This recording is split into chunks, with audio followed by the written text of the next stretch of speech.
When you give your own love to others so generously, so unconditionally, sometimes we can expect that we will get the same back, and that is often not the case. For Terry, the previous 14 years, married to her husband, mother to her children, had blurred into one big giving fest where she was not receiving what she needed back. And this led her to the moment that she talks about during this interview, lying on the cold tiles of her bathroom floor, wishing and pleading for it all to end. And in that moment of giving her life and any love that she had left, she actually received a very precious gift.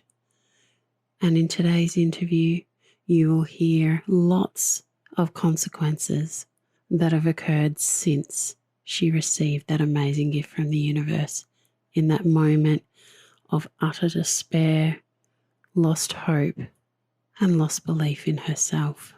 Like a lightning bolt, Terry bounced into action with all the information that she received and the insight into how she not only wanted to continue her life, but that she could use this new information to help others.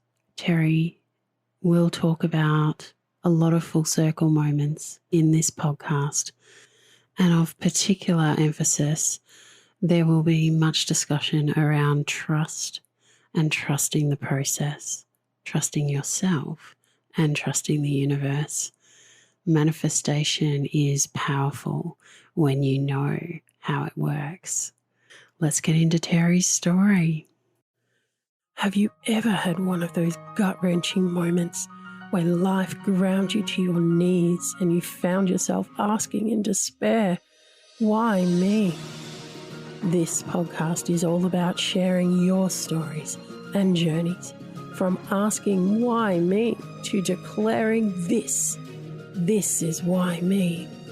Discover how ordinary human beings like you and I have found their extraordinary levels of hope, courage, compassion, and provided a new perspective for greater potential and self-empowerment during their darkest defining moment. As a creative artist and coach myself, my guests and I discuss the interconnectedness of emotion and transformation in those moments, and how their actions then seize the opportunity for discovering their unfiltered and authentic voice, and ultimately their life's purpose. I invite you to join me each week as we share insights into how adversity can be turned into a unique advantage. Today's guest is Terry Christine, an intuitive energy healer. I love her chosen words of every body, every heart, every soul tells a story. As a woman who has gone through more than one defining moment, Terry is here today to discuss the one moment lying on the cold tiles of her bathroom that has since sent her on the path to help heal others, release the blocks to create a life full of abundance, health, and clarity in a profound way. And I believe we will experience many profound moments during this interview. And I, for one, am keen to hear Terry share her story.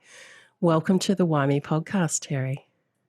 Hi, Vera-Lee. Thank you so much for having me. I am so honored and grateful to be here to share what I experienced, and hopefully there'll be an opportunity that someone can resonate and I can share and experience that within their soul and they can relate to this. Yes, I believe that that is going to happen without a doubt. And it's interesting that you bring up that, because I use the word resonate all of the time. Energy is so important, and it is everything that we are. Absolutely. There's no time and space with energy, and everything is energy. It absolutely is. Well, your body is like a speaker of the radio. And so if you trust everything from the neck down, you'll find that that truth lies within. And so we're all programmed that we have to see to believe, or everything outside of us is the experience that we're having, when everything on the inside is really the truth. That is so true. And I know that you will understand this. This is why I have started the WhyMe podcast series. And this is how I operate within my artistic abilities, is very intuitively and trusting the process, trusting the information that I'm being given. And I know that you have your own journey that we'll get into talking about some of that very, very soon. So I'm very keen to listen in. So there were a few books that I read at the beginning of my journey to help me understand. But the very first one I started with was creative visualization. And it helped me understand how I could think things and create things. That was actually the very first book I read, and it resonated, and I understood it. And then, of course, then I went on to Esther and Jerry Hicks, Wayne Dyer, and Louise Hay, and Eckhart Tolle, and Brandon Bouchard. I mean, I could go on, but that one was a means of understanding our thought processes, that we can create things with our minds, and an understanding on a simple yet profound way. I have not read that book, and it is going on my list. It really was amazing. Yeah, it sounds it. And I think I will be very aligned when I read it as well. I've gone through my own creative visualization process with my art therapy and worked in that aspect. And I embrace it, because once you become aware and tapped into that side, it just, everything starts to make a lot more sense. Absolutely. Yeah. You know, it's a master manifester. What is the first thing they do is they think it. Then you feel it, and then you take guided action on it. Absolutely. So creative visualization is the beginning of being a master manifester. Absolutely. Because if you can't see it, you don't know what it looks like. You don't have the clarity around it either. So if you want something that much and you go into that level of detail to be able to create like a movie, so that you can see and feel exactly what you said, and then you work out the how in creating the action. It's such an important part of the process. I love that. There is a Jim Quick quote which resonates with what you said there, which is, we create our habits and our habits create us. And it's about setting up what we want to embrace in our life. And I love that sense of adventure and excitement. What's going to come my way today? It's such a lovely way to start your day. And if you win the morning, you can be on your way to winning the day. And so many people that I've come across lately, not on these interviews, are saying that when they wake up, they don't have that optimism. They don't have that feeling of, oh, I'm excited about what's going to happen today. And the rest of the day can so easily fall into that same slump. And so I love that you start with gratitude. Gratitude is one of my favorite things to be operating within. It helps you to see so many more opportunities around you. Right. I understand how people are feeling based on whatever their circumstances, even right now, with what's going on all over the globe. And what I've learned through the process of clearing my own limiting beliefs is that I don't have to see it to believe it. I don't have to have certain things in front of my face to know that I can have it. So you don't have to not feel abundant if you don't have $1 million in the bank. Why can't you feel abundant with $10 in your bank?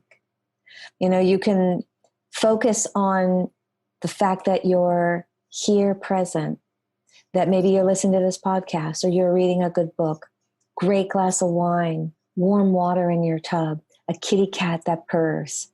It's all of these, what others might call small, minute wins, all the things that I labeled. However, when we say small, why can't everything be big? because we decide what is valuable. Why can't we value a purring cat like a laughing baby, you know, or a Maserati in the car like a Volkswagen in the driveway, you know, or Maserati in the driveway, whatever. But, you know, it really, you know, some people might not even like that type, you know, a Volvo or, you know, a Tesla or whatever. They might want a Hummer. My daughter said years ago, Mom, everybody has different taste buds. And so what I like may not be so important or that someone gravitates toward that. But we have to accept each other as we are, right? Yes. And so when we're accepting where we are, why can't we accept the fact that we are perfect where we are? Because everybody thinks perfect in the eyes is ... And a lot of people will label different things. But right now, you are perfect. You are perfect for being here. You're perfect for what you've created. You're perfect for the love that you have.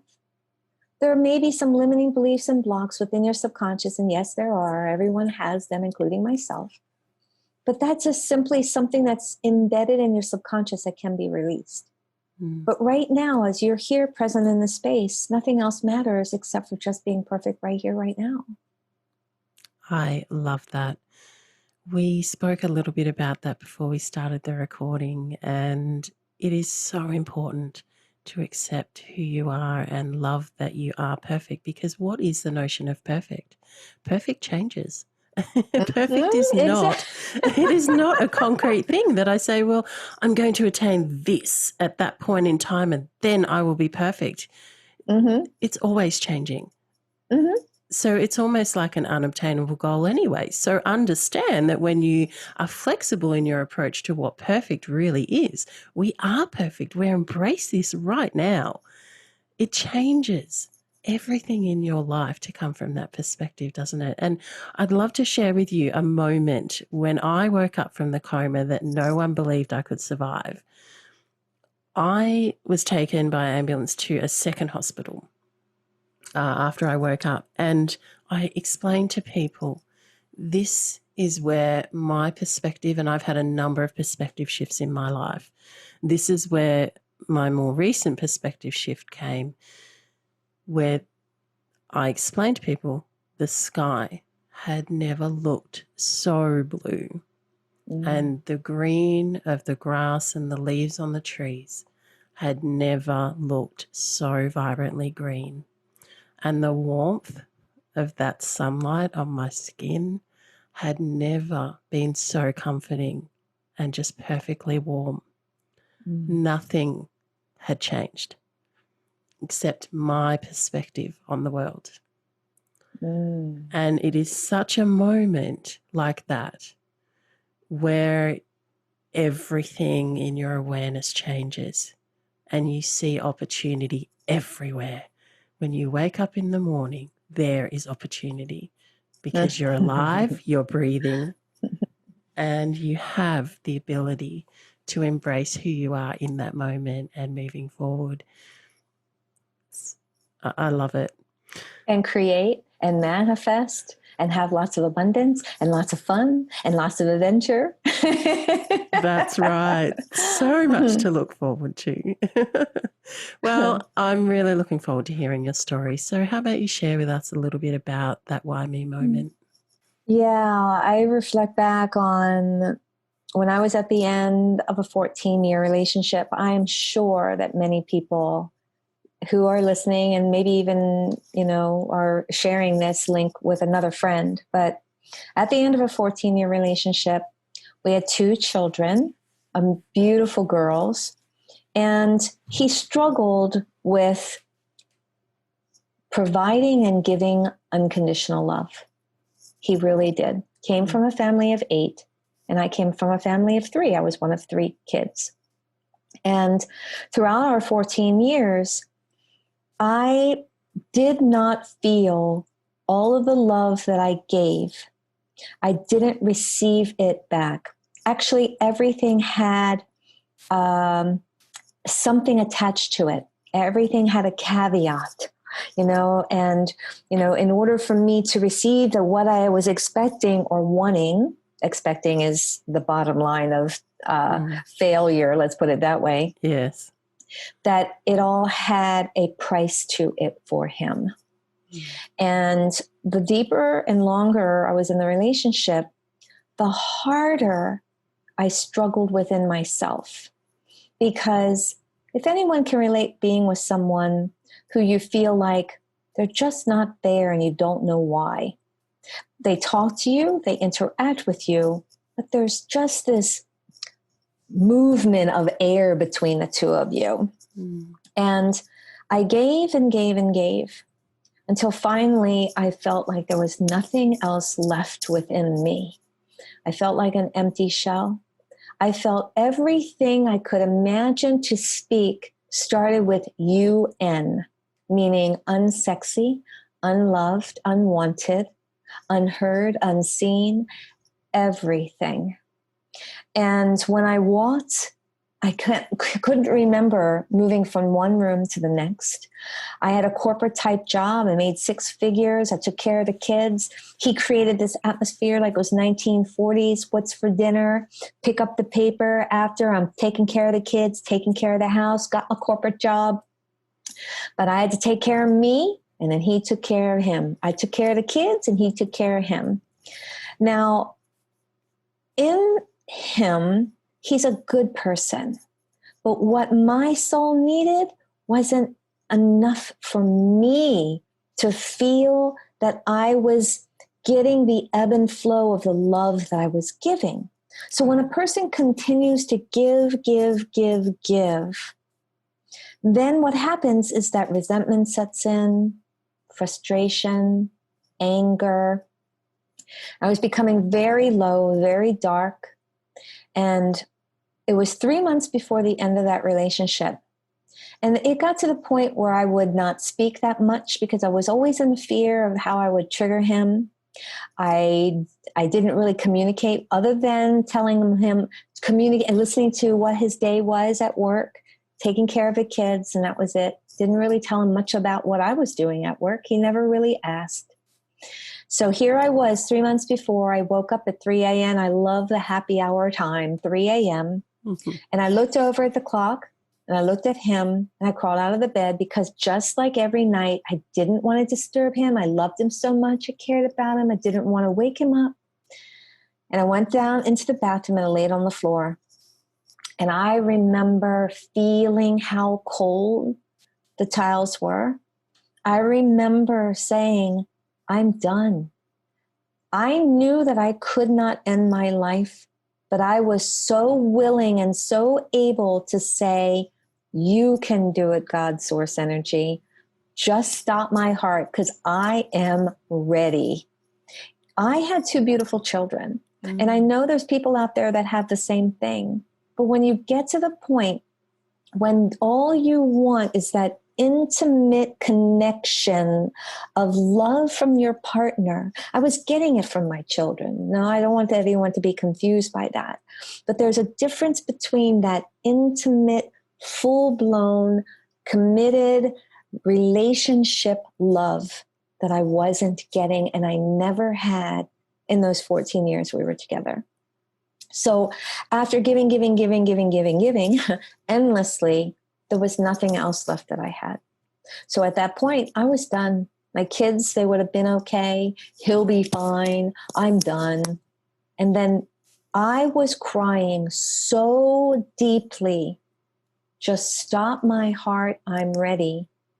And as I was begging for that with every ounce of my soul, I started feeling like I was floating. I could see stars so close, I thought I could touch them. There was a sense of dampness. I could taste it on my mouth. I could feel it on my skin. And I knew that I was in the space of bliss, meaning it's not that jumping for joy like you got the lottery. It means I am perfectly at peace. I have no emotional pain, no physical pain, no resentment, no remorse, no lower vibrational feelings. I'm just, yay, I did it. And then as I was floating around, I heard 3 simple words. Love will come. It was so masculine. It was like warm water in the tub. It's all around you, but you don't know where it's coming from. Mm. And a person, and I resonate with individuals that are feeling that they don't want to live, they are suicidal, or they even end their life. I resonate with that feeling. And when a person gets so low, it's almost as if your heart machine is flatlined. And I was that low. And when you provide a sense of hope, it lifts your vibration enough to say, I can hang on a little bit more. And so when I heard those words, I literally flew back in my body, stood up, and I almost shook like a dog out of a bath. I walked back to the bed, and as soon as I woke up, I knew my life was changed. Wow. So because of the way he set up our 1940 style house, I didn't really have a lot of time to read. I probably read 1 book a year because I was pretty much the one that took care of the kids and my own job in the house. Mm. So I said, I think I need to go to the bookstore. I came back with a shopping cart full of books. Fantastic. Don't ask me how I was going to do it. But every week I was reading 1 to 2 books a week. Wow. I was speed reading. I was resonating with every word, understanding what was going on, even though, my friends, that wasn't my world 12 hours before then. Yes. I was total corporate, total cookie mom, total take care of the house, go to the grocery store and go to church. And then reading about mindset and gratitude and trust and love and spirituality. I'm like, what is this? Mm-hmm. It was like that. Mm-hmm. But I could understand what they were saying. It was like a calling that I never knew existed. Right. And as time progressed, it was about, as I said, 3 months before the end, I was able to gain enough strength to finally sever my ties from that relationship. And then I began a journey. The first 5 years after breaking off with him, I was on a Terry journey. Wow. Meaning I didn't date, I didn't communicate with the opposite sex, I hunkered down, I read books, I took workshops, I went into Reiki, I got essential oils, because what was happening is people were starting to come to me at the grocery store, at various different places that I happened to be at, coffee shops, and they would randomly walk up. Now, I'm sitting in the corner. I wasn't looking around asking for someone to tell me your stories. Yeah. I'm drinking a cup of coffee or reading a little book. And people would come up and sit down. But they would tell me stories that people would say, what? They would tell me their horror stories about getting beat or destitute or homeless. Different ages, different nationalities. And I would sit there, I'm in a daze, listening to their stories. But I realized that the universe was saying, Terry, you're not alone. Yeah. You may think your story is bad. Let me let you hear others. Mm. And I understood that, wow, I have pain, but so does the world here. Mm. And what can we do to get out of it? And then I realized it was me. I had to get out of the pain that I was creating, the expectations of what I wanted from him, that I strangleholded from him, that I demanded from him, that only caused me more anger, more frustration, and more resentfulness. When I was able to sever the ties from that relationship and understanding that what I wanted, the reality was he truly couldn't provide. He was not ready, willing, and able to face his own demons, his own limiting beliefs, his own anger, frustration of his own 8 members. He's got 8 sisters and brothers that he felt that he doesn't even know what love is. So when it was given to him so unconditionally, he didn't know how to handle it. So I myself had to dig deep and understand it wasn't me. It was him struggling with receiving love that was just being given without feeling like I had to have it a certain way. I just truly just wanted it. You should have seen me when he held my hand. I honestly thought I won the lottery because it didn't happen very often. When he wanted to go out, we went out twice a year. I got all dressed up. I thought I was in a beauty pageant because I'm like, oh my God, we're going out. Because I wanted to be seen with him so people could see how much I love this guy. Right. And he couldn't see it for himself. So day in and day out, I just constantly set myself up for failure. And then the universe said, love will come. But the coming of that love was me loving myself. Yeah. Because I spent 14 years taking it from the outside and trying to pull it in to create a sense of complete.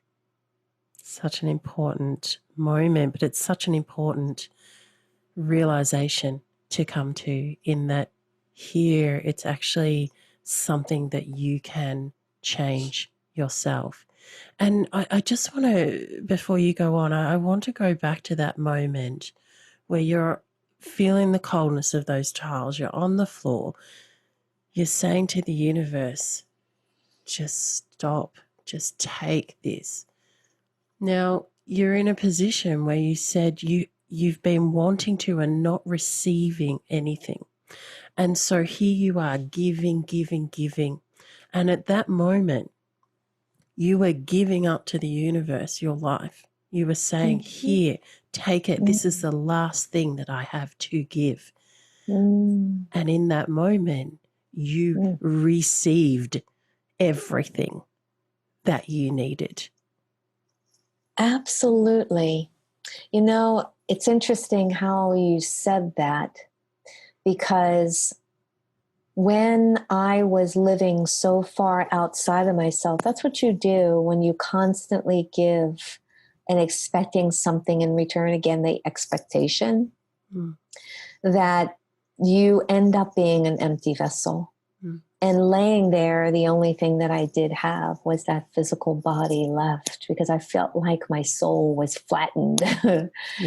And that I was at that space that there was no, in my mind, I felt that I couldn't drag my dead body across the sand anymore.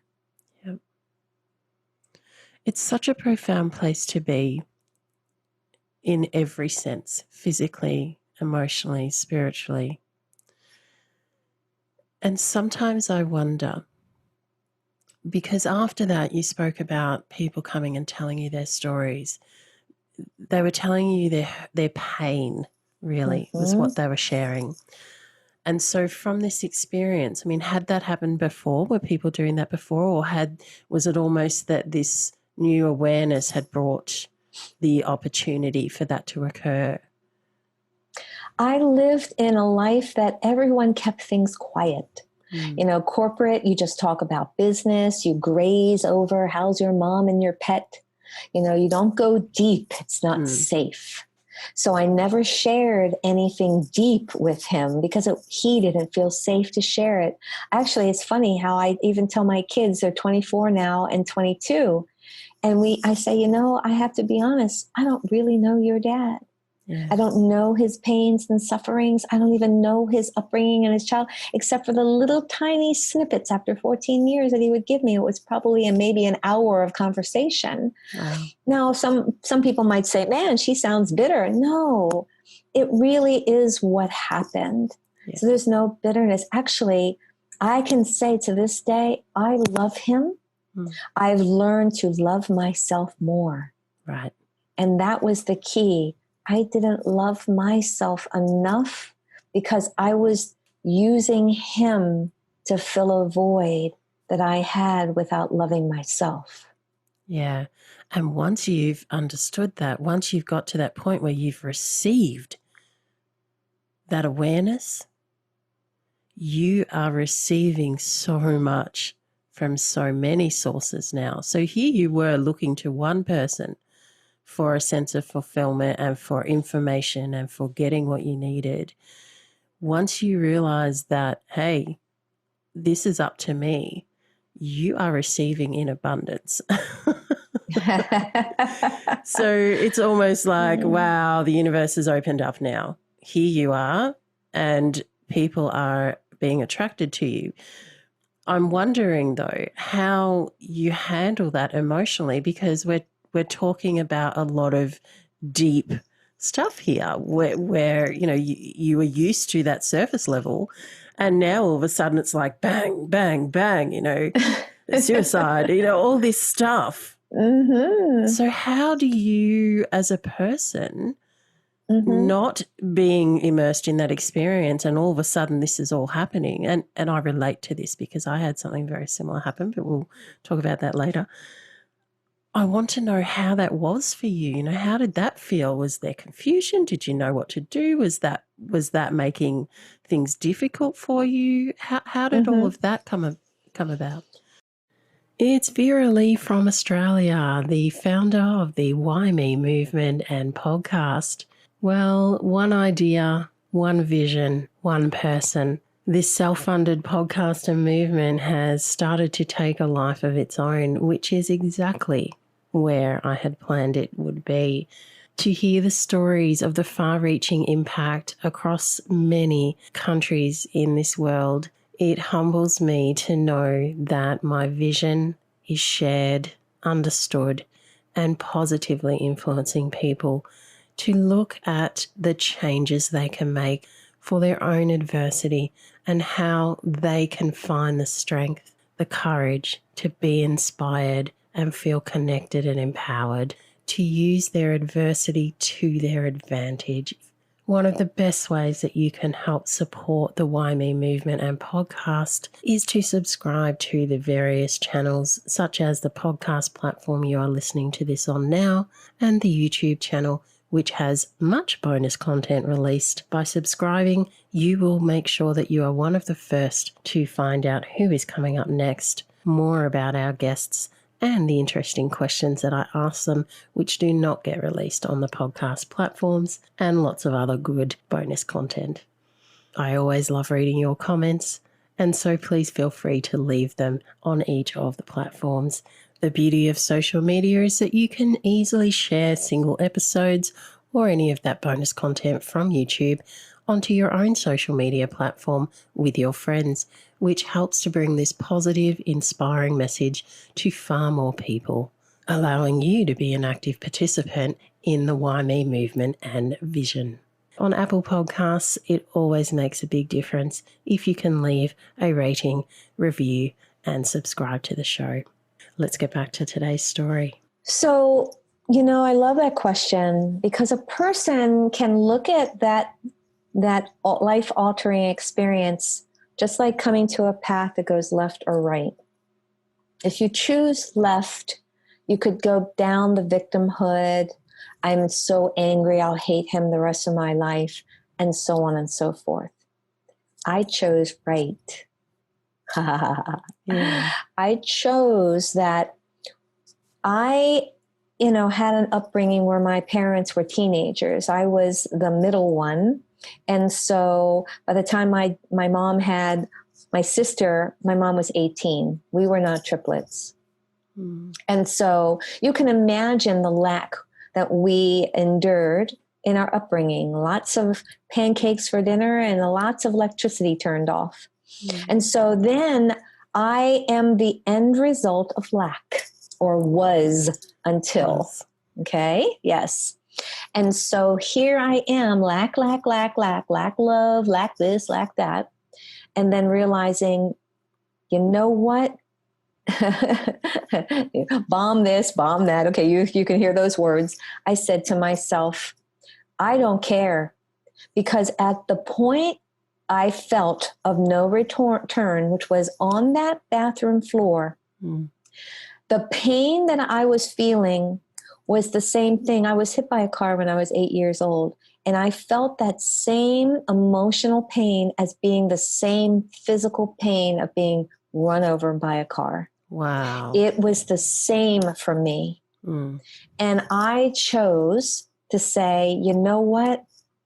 I am not going to continue to be in the space of lack, of anger, of frustration, whatever it takes.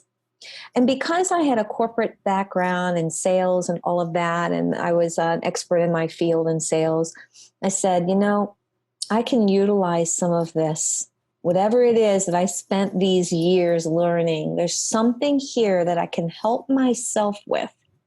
So I went on that journey. The first 5 years immediately following the end of that relationship was like being a monk.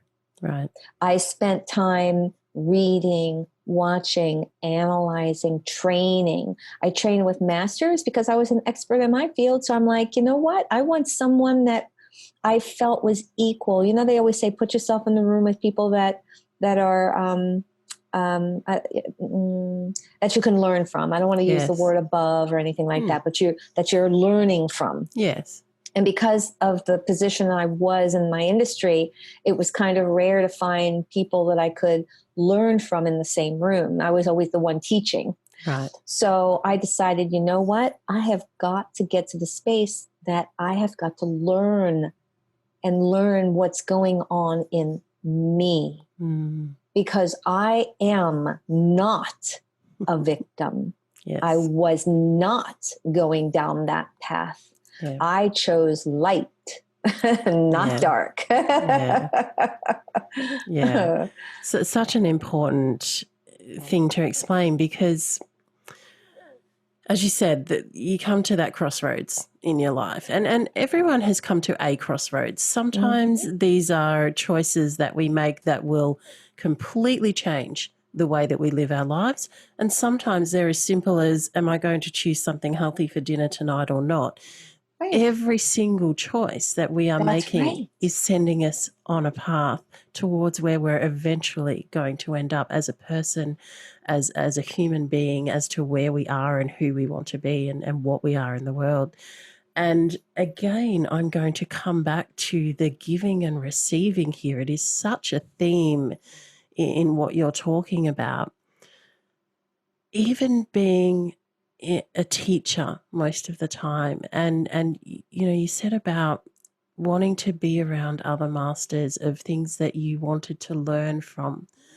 I love that, because part of the momentum of life is about recognizing that we are all human beings, we're all equal. And as you said, it's not about, you know, if we use a linear term, up and down, you know, you're up here and I'm down here. It's not about that. We're on the same level. Right. Yeah. However, we all have so much that we can learn from each other. And sometimes the people that we surround ourselves are teaching us low frequency feelings and emotions, and other people are going to give off that high frequency, and they're the ones that we're usually attracted to. And yet sometimes if we don't accept ourselves for who we are and that we are worthy and that we are perfect as we are right now, and for what we're working towards being, we often do not see the opportunity to be around and have the proximity with those high frequency people.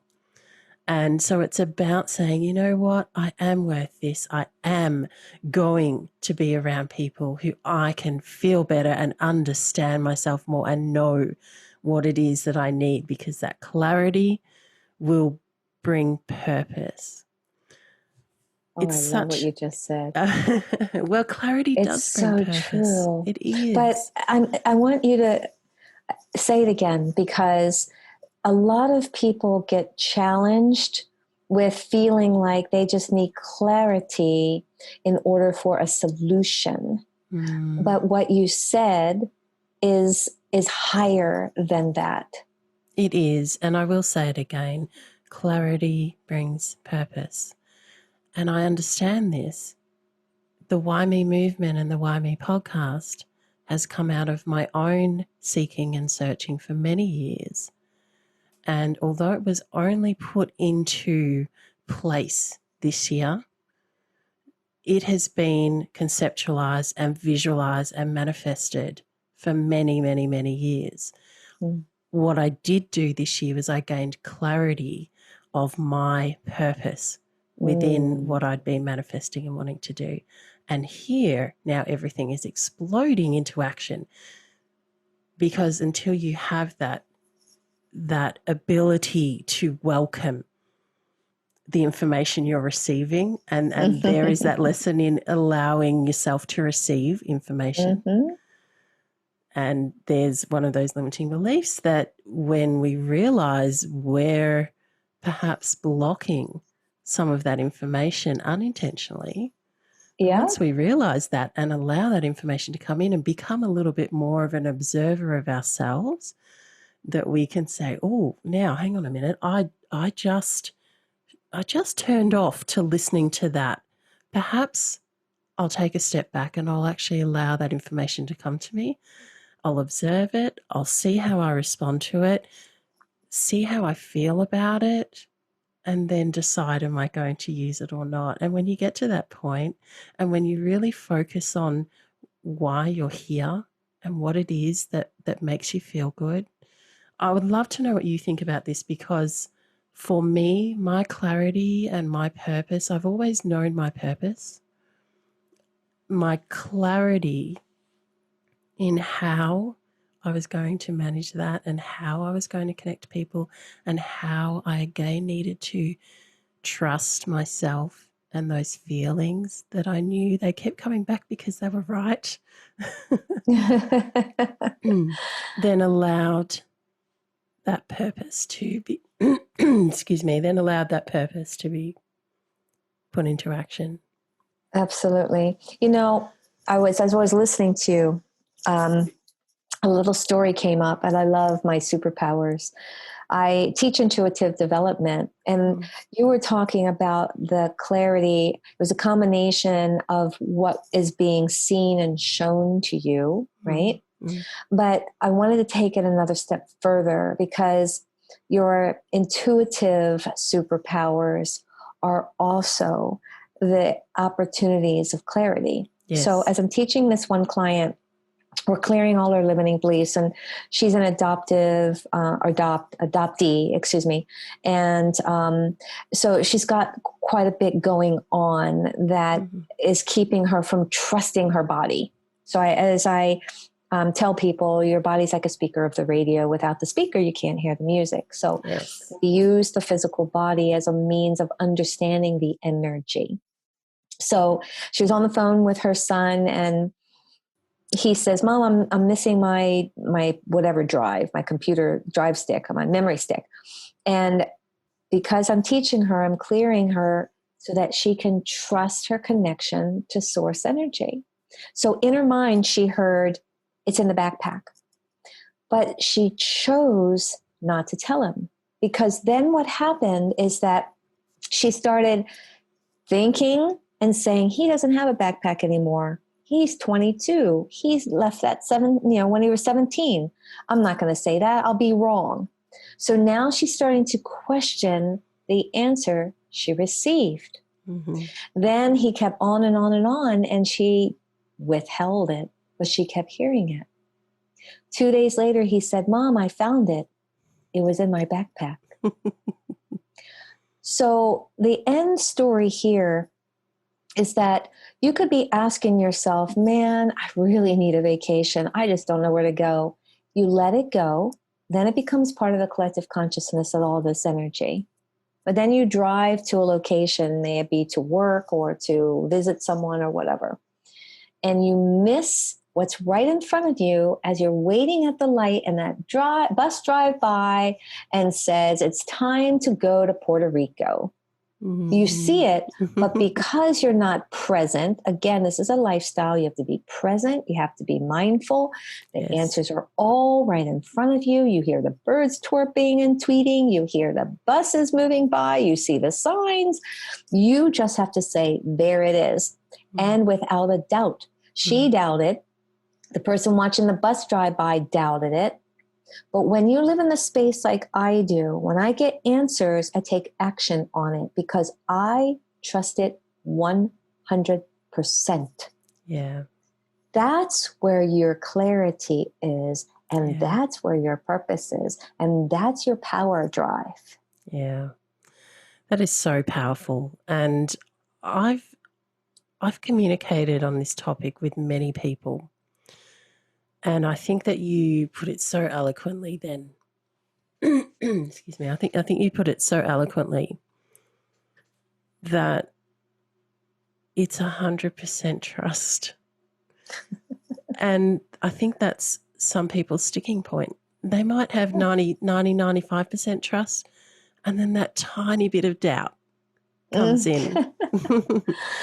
So how do you help people through that tiny bit of doubt? Because you do need to trust this 100%. You do need to go, you know what, let's take action on this and not get caught up. And as one of the friends that I interviewed, Paul Gordon, said, get out of your own way. Mm-hmm. And that's very much the process that often happens with this. You've got the information, right, and then it's like, hang on a minute. No, get out of your way. Right. And follow because this. What most people are afraid of, what if I'm wrong? And so I spent 5 years on a psychic website. I called it my psychic sandbox. And so I would practice, but then practicing, the ebb and flow of abundance, because they would have to pay a per minute price. Mm-hmm. But I had a lot of people come into me with relationships. And it got to the point where I personally don't like to have to tell someone that their partner is cheating on them. It doesn't make me feel good. Yeah. So I got to the point where I would say, you know what, if you're asking a psychic, you already know. Yes, that's right. So what happens is that we start having doubt of being wrong. What will happen if I'm wrong? So just like my girlfriend, she says, he doesn't use a backpack, so I'm already wrong. Well, she wasn't wrong. Mm. If someone's asking a psychic if their partner is cheating, they obviously are having signs. They prefer clarification. However, they're getting it. Mm. Sometimes we don't want the truth. That's the thing. I clear the limiting beliefs, which are the lies, right? To bring you closer to your truth. Because I want the truth and nothing but the truth, because that helps me deliver your truth, right? And so I have so many people, you will be so surprised. They'd say, well, what if I'm afraid of the truth? What if I don't want the truth?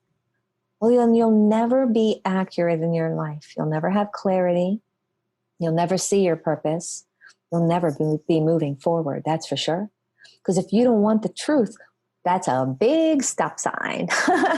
Absolutely. I mean, isn't that what a limiting belief is? It's a lie that we're telling ourselves, which is the opposite of truth. Yeah, exactly. But if you think about this, I love this. When we are little and growing up, our parents are saying, just tell the truth now. Tell me the truth. But then they'll turn around and say, oh, don't tell your sister. She's going to be so sad if I gave you a lollipop and she doesn't get one, so don't tell her.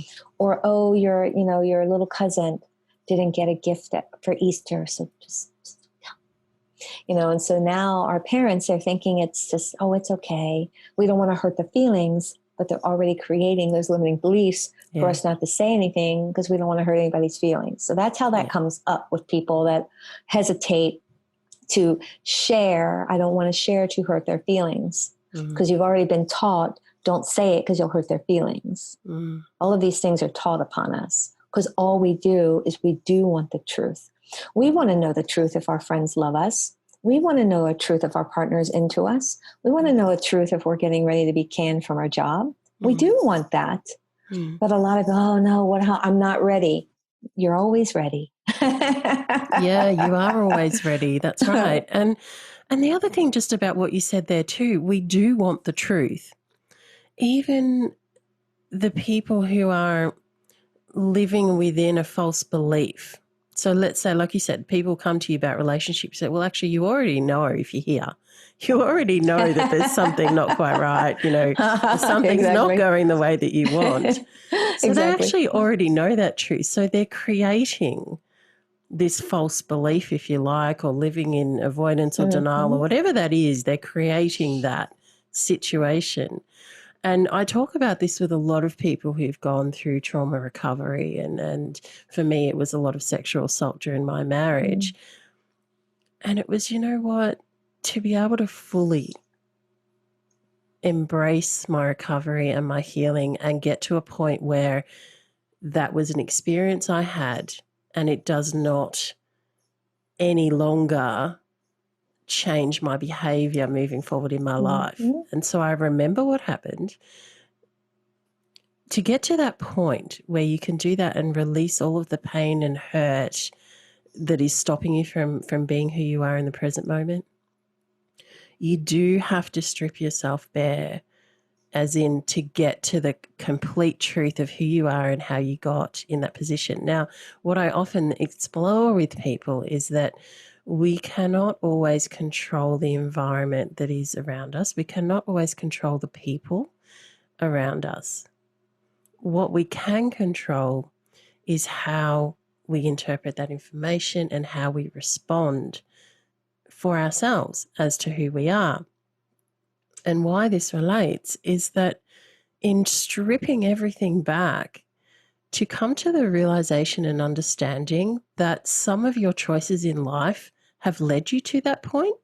For some people, that's what they're scared of, is that accountability part, that, you know what, it was that decision, or it was this, or it was the fact that I didn't say this, or whatever it was that got this thing happening, that had that particular alignment of time and space, people, everything, where that thing occurred. And I know for myself, although it was very difficult to get to that point of feeling so bare, but that's where the total truth was. And that, for me, that was where the 100% trust came from, because I got to that point where I had literally stripped off every limiting belief, everything that I was saying, you know what, this wasn't this or this wasn't that. No, let's just sit completely with where everything is and where I am, and understand that this process, if I trust it, it will guide me exactly to who I am right now. And that will allow me, again, it's clarity. It will allow me the clarity to see who I want to be from this point forward. Absolutely. And if we start with love, so people get really confused between the exterior experiences and the interior experiences. And, I see people that are negative, argumentative, whatever you can add to that. And then when you say, you just don't love yourself. Oh no, I love myself. But what the thing is that they get confused as to truly what love is. As when I was in that relationship and I kept saying, no, I love myself. I'm good. I take care of myself. I eat well and I take care of the kids. But the fact is that I struggled to eat alone. I struggled to be in a room by myself.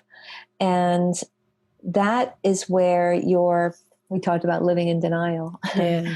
I was living in a lot of denial that it made me feel uncomfortable.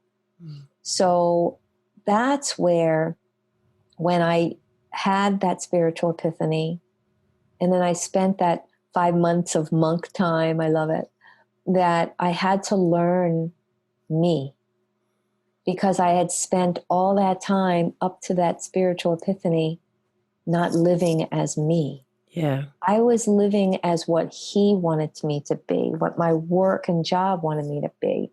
And so that's where I just lived on, well, they want me to make millions of dollars. I'll do that. They want me to, cook dinner and do whatever they want me to do. I'll do that. The kids want me to do that. I'll be the perfect mom. But what was going on with me? I was so resentful and angry, but inside nobody really knew. And you hear those stories that you wake up and your niece, nephew, neighbor, cousin, brother terminated their life. And I didn't know, because what you don't know is the turmoil in there. Is that we're living so far outside, trying to live as if everyone, I want you to see me this way. I'm this great person that way. And what about your happiness? And that's not selfish. You're not going around going, no, everybody, I want it my way. It's nothing like that. No. There's where people get a little confused with that. When they say, well, if I do it if I'm living for myself, then because we're all taught, oh, don't be selfish. Don't take the last cookie. Don't make the last statement. Be kind to others. Give it over to them. It doesn't mean that you're being selfish. It simply means that, you do not have to be operating the entire four walls of your home. If there are other people there, if you do have a family around, and it's okay to say, partner, you can wash the clothes this weekend. I washed them last weekend, because we're all in this together. Yes. I teach I have a lot of women that come to me. Most of about 90% of are women, and that's okay, whatever it is. And then I get a lot of couples that come to me, rarely single or guys coming on themselves. It's either couples together or single women. And especially women that have my background, where, they were taking care of the family, taking care of the kids, and they had the guy that just did the 1940s lifestyle. And they create this sense inside of them of guilt. I want to be the perfect mom. I want to be able to take care of the clothes for everyone and do the laundry and have the job and, and perform like I'm supposed to. But one individual cannot live a life for 3 or 4 people. I was doing it for 4 people, my 2 kids, him and me. And I was struggling keeping up. But when I realized that, hold on for a second, I can nitpick, meaning for myself. I can start picking away of the mountain that I've taken over without me feeling like I'm not good enough. Yeah. So what I started doing was tiny little things. So I would do the wash or I'd do the laundry. And then I would start with folding all the clothes and then putting the clothes on each individual person's bed and say, okay, now you put them away. Yeah. And then I would get to the point where I would then pile their clothes so they could fold them and then put them away. And then I would teach them how to wash their own clothes, so that I would start saying, it's okay for me to have as much time as you all have in the world as well. So important. And I want to touch on something here. A lot of what you've been talking about is my understanding of grasping your own identity, and that when we spend our lives, and I've just written while you're talking, whose life are we really living? And like you said, it's not selfish to understand that I have all these people telling me I should be this way. If I listen to all of that and I then operate within that capacity, within my career, within my home life, within everything that I'm doing, I'm actually living the extension of what they want my identity to be. I'm not living within what makes me fulfilled. And I think this is one of the keys in so many people feeling unfulfilled within themselves and seeking that from other people, other things. This can be any drug of choice. This can be, and I say drug of choice, people can be like a drug. So I'm talking here very, very broadly about this. It's so much of, well, if I don't really spend the time to work out who I am and what it is that I want to be, how I want to be living my life and what my identity is, then I am going to take that from other people if I don't have that clarity around that for myself. Yes. So let me break it down to a tinier little story. So if you're in a relationship and people can relate to that, yes, that's a big, broad story. So as I was writing my book, I chose a graphic designer for the cover. And I have a girlfriend who has written 5 New York Times best-selling books. And we had lunch, and I was telling her about the artwork. I was telling her that I spent 40 hours picking out various different artworks. 2 of them I liked and I wanted. And she says, and I told her the editor, content editor, and the designer said, no, they are too cold, they're too whatever. Okay. And so I went to her crying. I said, I don't understand. What they presented to me, I don't like. It is not going to resonate with my words in the book. She said, now listen. She said, why are you letting them run your world? I'm like, what? And I'm saying this because I bet you a lot of light bulbs just went off because I didn't see it. Now here I am, spiritual, writing a book and all of this. And I'm like, what? Because what I did was I thought, well, like a doctor, I said, well, they're the experts. They're the ones who was a content editor and used to work for Simon & Schuster. She used to design books for Simon & Schuster. What they know. And she said, but they don't know you. That's right. And I'm like, boom. So I went back to the one and I said, ladies, this is what we're doing. End of story. Yeah. Oh, that is so profound. It really is. And for anyone listening who has had a moment like that, it is an epiphany. It really is, because you go, you know what? Get out of my own way. Again, don't second guess yourself. When you've got that feeling, you do know who you are. And even if you're not sure at the moment, you're a little bit confused about something, stop, take the time in being present in that exact moment. Focus on slowing everything and focus on centering yourself and really getting in connection with where you're at in that exact moment. And you will gain that information. Your body will tell you. And if you listen and if you allow yourself to listen to it, it makes all the difference. Totally agree. Any little, I mean, to me, that was little, but it was so profound that it was making me frustrated and angry that I'm like, why? But again, I was giving away my power. Yeah. So if there's something that feels so good for you and it's just not connecting, it's just not satisfying your soul. Yes. Then you can say, you know what, peeps, no matter what they're saying, if it's a doctor, there's so many stories I could tell you about doctors. I'm like, nah, and I heal myself and it happens. Yeah. But I'm like, no, I gotta really, if this is working for me, and you know what, if I do it, it's my choice. And if it doesn't turn out the way I would hope that it turns out, then it's my choice. Yeah. And so at this point, then it's like, well, okay, I don't have to beat myself up over it. I don't have to get angry and frustrated over it. I can just say, you know what? That's the direction. That's the choice. That's what happened. Okay, I'm going to breathe through it and figure out another angle, another way, another world, another whatever. And I mean, I've learned that you just don't cry over spilled milk, right? As they say, or cracked china or whatever. It's just, oh, well, move on. It's okay. It is okay. And again, I'm going to bring back trauma recovery because a lot of my listeners have gone through some form of trauma and they're on that healing journey. It is okay. And we can't change the past. What we can change is what we do with it now, how we integrate our experience into who we are right now.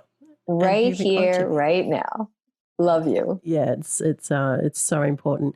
And again, there's where that creative visualization comes in. If you can sit with yourself right now and allow yourself that space to understand and be accepting of every decision you've made in your life to get to this one moment, and to know that from this one moment, give yourself permission. And sometimes it's as simple as saying those words, I give myself permission to trust the process from this point forward. I give myself permission to allow the information my body is giving me to be heard and observed. I give myself the permission to be the person I want to be from this point forward. It can change your life so positively. That's right. And better yet, if you have things that are coming at you negatively, then you can say, I'm not available for that. Yes. That was one of my most important lessons. And let me share a few little stories. A little bit like you, I had a number of profound moments where my perspective on life had shifted.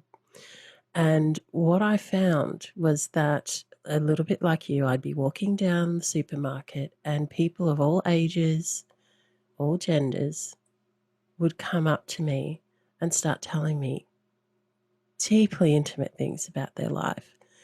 And quite often I had my child with me in a pram, and initially I was like, what is going on here? Why are these people attracted to me all of a sudden? And what I realized was that in getting to the point where I was, and I said, okay, I gave myself permission to receive information, and then I got it. And I got it from all sorts of places that I perhaps hadn't realized that was going to happen. And I didn't particularly want it, because at that time I felt, you know what, I'm overwhelmed at the moment. I have everything that I'm dealing with, on top of learning how to be a new mum, on top of everything that I was doing at that time. And now everybody is giving me all this extra stuff, and it was heavy stuff. And I learned to say, thank you. Thank you for, allowing, or thank you for picking up on that energy to share it. I wish you well. If I could recommend someone for them to go and talk to, whatever it was, but say, I wish you well. I hope you have a lovely day. But I learned after that to say, that is no longer mine. I now give you that back almost, because it was like, it was too much for me to take on at that time. And other people I've heard have had very similar experiences, and it's almost like that information, once you give it permission, sometimes you get a lot of stuff that you may not be ready for. So how do you, if someone comes to you with that scenario, how do you help them to work out how to deal with that side of it? I mean, how did you deal with that side of it? So there's a difference between how I was dealing with it then and how I deal with it now. So as an intuitive energy healer, it's all within the subconscious space.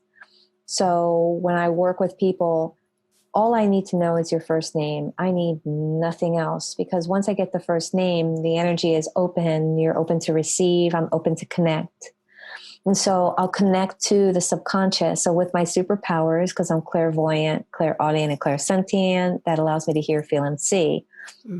I'll say, and again, I've been doing this for 13 years now, almost 14, but, there's a certain process. So I ask within myself, is it mom? Is it dad? Because usually those are the two strongest limiting beliefs that are created between a caregiver and yourself. And then if I catch on, God's source might be a strong block. And then I'll say, and it's very quick. So age, and then I'll say what happens. I'll close my eyes and I'll see a story. And so when I'm telling somebody their story, I'm not talk therapy. Don't tell me anything. I don't want to know, because I'm going to tell you I already know. Right. And then I just say, hey, you're struggling with procrastination because your dad created such a safe environment that he made all the decisions for you, and now it doesn't feel safe for you to make your own. And then I'll just tell you what happened and why that was happening. And then And then whatever else the stories are, maybe, attracting the same partner and, or abandonment issues. And you feel like, your parents were together. People can create abandonment issues when this one's a really good one, when the mom wouldn't come to the crib, when the baby would continue to cry. Now we're told, let the baby cry themselves. Well, the souls will decide something. What they decide may not be. And then they're like, I'm abandoned, come and get me. Yeah. And so they don't like to be alone for long periods of time. Yeah. Yep. And people can even create limiting beliefs while they're still in uterus, while they're still in the womb. Yep. That's another story in itself. Yeah. But back then, when they were coming to me and I was still on my journey, I started to figure out myself. But however, because I was in an industry that you had to listen, it was easy for me to listen. So it was easy for me to hear what their challenges were. It's because I feel like, sometimes people just need to speak. Yes. So, and in being a director of sales, I'm like, you keep speaking because I'm really here. So in that space of just holding it to be heard is quite profound in itself. Oh, it is. It's hugely profound. What I would like to know is, how do you not keep a hold of that afterwards? So, I don't own your stuff. Yeah. I am simply, as I teach intuitive development, I start and say, take your baby toe and put it in the pool of life. You're just literally taking it, touching it, and going, okay, I know what that feels like now. Yeah. And so your body is that. My body's going to touch it. Okay, I know what that feels like now. So you're stepping in, jumping out, like the water is super cold. That's it. It's a determination for me to say, okay, I now step into your energy, and my throat went. So what's going on is you're an introvert or you're challenged with speaking your truth. And then I'll let the stories come because I trust it 100%. It's like when people have flashes, like I had flash, about my book. So I'll have a flash and I'll say, okay, this is what's going on. Or, okay, you need to hear the story so it'll resonate with you, or we need to trigger something. Right. And so when I'm allowing those stories to come to me, again, I trust it 100% because sometimes people say, something happened, but I don't remember much of my childhood. So what I'll do is I'll say, okay, I'm going to put that on hold. What that, out of all the practice of the history of doing this work, I'll say, okay, you don't remember, but I bet you your personality is like boom, boom, boom, boom, boom. Is that accurate? How did you know? Because of what I already picked up would be the program of that end result of that personality. So it's simply a matter of saying, if I can't remember, it doesn't mean that it didn't happen. Just like they say, a tree falls in the forest doesn't mean that you didn't, you can't hear it. You just weren't there. Yeah. So just because you can't remember, it doesn't mean it didn't happen. And then I have people coming to me, well, I worked on that. I forgave my dad for that. But then they'll tell me the story about the anxiety and the pain that they caused, right? So then I'll say, you didn't give up that story. And if I'm picking it up, it's still in your subconscious space. So when somebody's coming to me and they're like so frustrated because they don't know why, don't know why it keeps happening to them, then it's just a matter of you choosing to do something about it. Number one, the ready, willing, and able. That is so big. So huge. So many people, so big, so many people. I want to stop this. I want clarity. But then when they're offered an opportunity to receive it, such as working with me or someone else for that matter, oh no, that's too expensive. Or, oh no, I don't know about that. Because again, are you afraid of the truth? Or are you afraid that you're going to change into someone you want? Because then people will shift and change, and they're afraid of change, right? But eliminating the fear I always just say, play like a kid. Kids are fearless. And like, ooh, the curiosity. That's right. I did a group energy clearing last night. I always do it on the first of every month. It's called Power Stream. We were talking about, the topic was your parents lied to you and you don't even know it yet. So we actually talked about some of the things that I experienced, some of the things that were coming to me. And I got so many texts afterwards, people saying, oh my God, you were saying exactly what my mom said. But again, because I trust, and again, it's in the subconscious. And again, it's time to say, you know what? I love myself so much. I'm tired of living like this. And that's where I used my own pain to catapult me to where I am today. Yeah. And so if you may not have experienced that kind of pain, but you're experiencing the frustration that may be causing you that pain, or the angst, or the, lower vibrational, whatever, frustration, hurt, resentment, are you going to continue to live on that Ferris wheel or that hamster wheel? Or are you finally going to say, I am so done and I'm going to do whatever it takes. And this person's resonating with me, or that modality, I've never done it before, but I have got to do something. Yeah. So take action and do something, my friends. Yeah. And wanting and willing, they are two words that you use then. And they, I think they explain so much for so many people. So let's really simplify this. If you want something, nothing will happen until you are willing, because it's the willing part that will allow you to take the action, or that is you taking action and stepping into making that want occur. That's right. So are you willing to say that I can and stop saying I can't? Are you willing to say I don't want that anymore because I want this? There are so many opportunities that I may have stepped in, that I've cleared the limiting beliefs for others to step in. And they're like, man, if I would have done that like 10 years ago, or I'm so happy I finally did that. And also it takes two. So I can be your catalyst to the beginning of your journey of abundance and happiness and all of those good things. But the willing part, right? The taking action on it, right? The able part, right? The able and I am able to. So the can and cannot, right? Because everybody can, no matter what. It's funny, I had lunch with the girl that has written the 5 New York bestsellers, and she was saying, October is abundance. My entire month is going to be October is abundance. And I'm like, I'm owning that too. Yeah, I like that one. I'm like, oh, why didn't I think about that yesterday when it was October 1st? I'm like, you know what? And I don't beat myself up, because sometimes we can get off the track and we're so focused on whatever it is. And I'm like, you know what? I love having lunch, because sometimes, something might come and I'm like, oh, that's so easy. Why don't I do that? And as I did Power Stream last night, had a gal come on from Canada. I love Canadians. They're so awesome.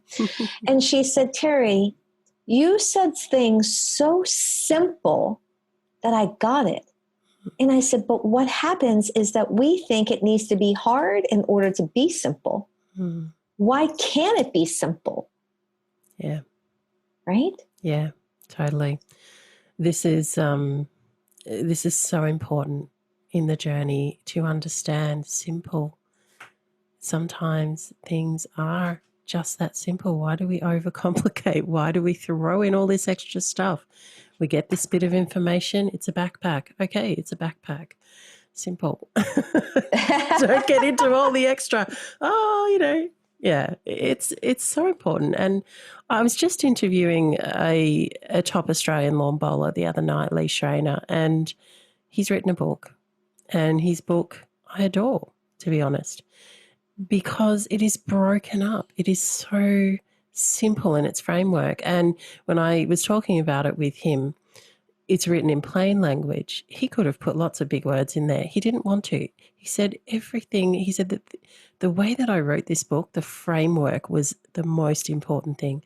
I wanted people to be able to open up and go straight to a chapter that they needed in their life. So one of the chapters that I read from was self-belief. And people, when they wake up that day and they decide, I need I feel like I need a little something here. Let's go to the book and read Self-Belief, you know. And I said to him, that was why I love your book so much, because I can literally pick up and read 3 short pages on this one topic that I knew I needed today, in simple language, in simple terms, with simple tips. And when it comes down to it, the most complex situations and things that we go through in our life, when you can break it down, and I'm going to come back to my process, because my journey in trusting the process for me came through my artwork and through trusting that process of actually letting go of the end result and allowing myself to immerse in the information that I was receiving. And every piece of artwork that I start creating starts as a photograph that I take intentionally for the shape, form, light, and shadow. And I strip it back digitally to its bare framework, and then I layer in what I'm feeling and the information that I'm seeing.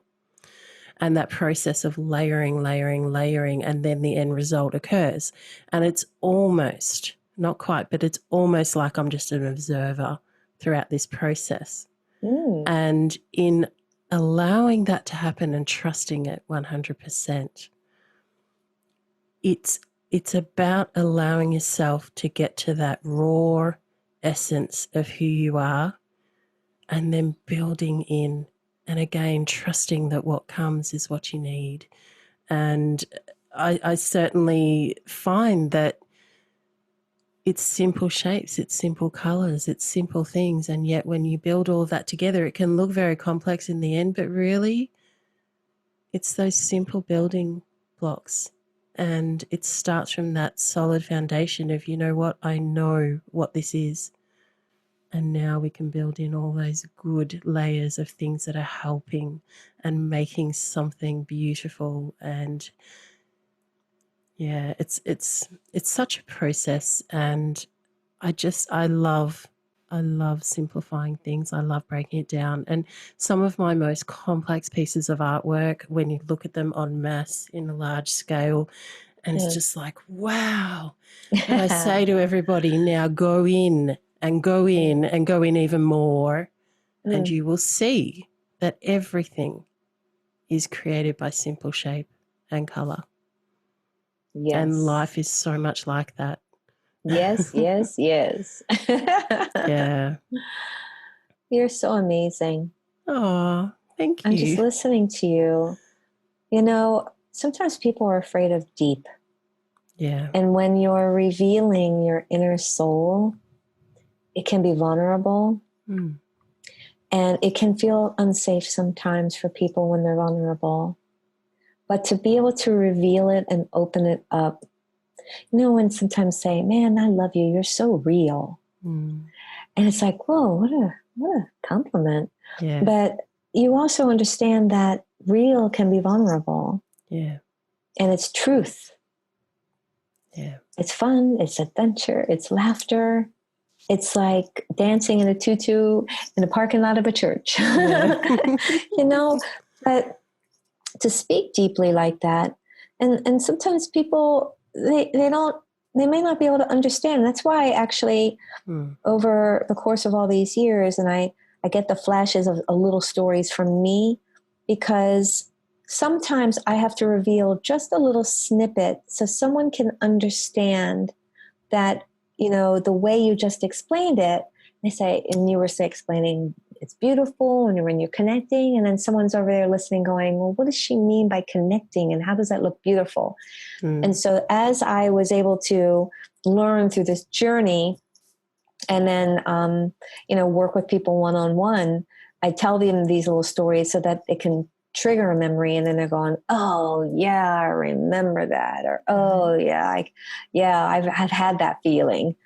So knowing that life and everything, every breath you take is an answer, is your experience, is, you know, trusting, being vulnerable. It's all of that in one, right? Yeah.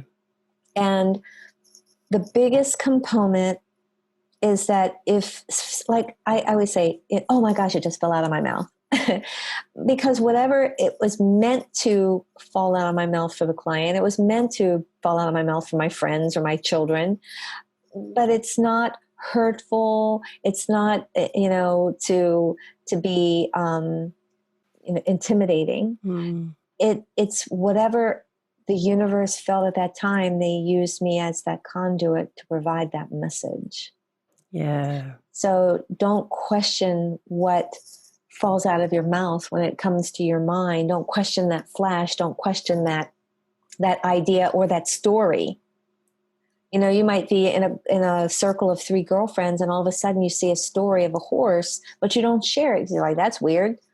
Well, a girlfriend might have just had her mom been killed on a horse or something. If she would have shared the story, she would have been having the opportunity to share her pain within the group, Yeah, that's such an important example. And I know that for myself, the process I went through, it was in the sharing of the stories, that the connection was born. And what I learned from that process was to give yourself permission to engage with other people. The connection will come from giving yourself the permission to be in that space. And when information comes that is the opportunity to share. Don't be afraid of sharing the deep stuff. And this is something that I've embraced about myself ever since I was young. I've always gone straight to the deep stuff. It's the way I am. Too. Yeah. Me too. Yeah. I'm with you. And sometimes people really react to that in ways that surprises me, because when you accept it yourself, or for myself, in my experience, sometimes I forget that other people aren't ready to receive. Right. And so sometimes I'll say things, they're like, oh, I did not want to hear that today, or, I'm not ready, or it will trigger something. And I actually see triggering something as a good thing, because that's it coming up and allowing you the opportunity to release. But then they think because being triggered makes them go down. But the fact is, it's the complete opposite. And that is why a lot of people run from this space of deepness. Yes. Because they're afraid to face whatever it is that they feel is going to take them down. But you're letting it go, my friends. You are. It's like you're allowing your spirit to soar, is what I often tell people. It is so true. And something you said there about breathing, with people, I break it down even further. And I say there's breathing, and then there's every breath in and every breath out. And I say that because for a long time, when I was fighting for my life to survive and stay here, I had to focus on every breath in as separate to every breath out. And when you're in a moment or many moments like that, where you understand the importance of even breaking down and simplifying breathing into its 2-part process. Wow. And within that process, there's breathing down into as low into your belly as you can, so as deep into your lungs as you can, because a lot of people breathe up here in their chest. Right. And for someone who's an asthmatic like I was doing that and not being aware of it. And so I had to remember to breathe down as deeply as I could into my lungs, and really breaking things down. Again, it gives you that clarity and it gives you that connection. And I feel that giving yourself permission to experience the simplicity of life, excuse me, giving yourself permission to experience life in its most simple form, as well as all the complex, beautiful forms, is so important. Exactly. Totally agree with you. Yeah. We're going to have to finish up the recording, unfortunately, but I have thoroughly enjoyed having you on here today. I feel like I could talk for hours. We have so many more things that we could discuss, and maybe we'll do that another time. If people would like to get in contact with you, Terry, how can they do that? Thank you. First off, I'm very, very honored and I'm grateful to be here. It gives me the opportunity to help people in a profound way, you know, about healing from the inside, from their past that they may not even realize they're hanging on to. So you can find me at my website at terrychristine.com, and it's TERRIE. And then I actually have a YouTube channel. I have various different 3 to 4 minute videos that can help you in something that you may be struggling with right now. I'm on Twitter, I'm on Instagram, you know, I'm all over the place, but I've been on Bravo. I've been on many podcasts and telesummits and, you know, various different mind, body, spirit events up and down the East Coast. But the end result is we are all here. We are all here to help you in some way, shape, and form. Your neighbors, your friends, your families, and people just like me. You can consider me your friend. And I know that you're my friend, honey, for bringing me on here and holding the space so that whoever feels, even if it's just one little soul, feels like we just went in there, held it and rocked it, kissed it, and then put it back in so you can say you really are okay. I just had the strongest visual from that, and that is so beautiful. I love what you just said there, especially about giving it back. Holding it and giving it back is just beautiful. Course. Thank you Oh, so it's much. my pleasure. Thank you. I'm more than happy to come back. I look forward to talking to you again. And thank you, everyone, for allowing me to be here with you. Well, another story, more WhyMe moments, and more reasons to feel inspired to change your adversity into your advantage. An integral part of the vision of the WhyMe movement is the ICE acronym, I's for inspire. When you feel inspired, you are more likely to take action. C is for 2 things, actually. Connection. You are not alone in this world. There are always people here who want to help you get through your adversity and feel positive about your life and your purpose.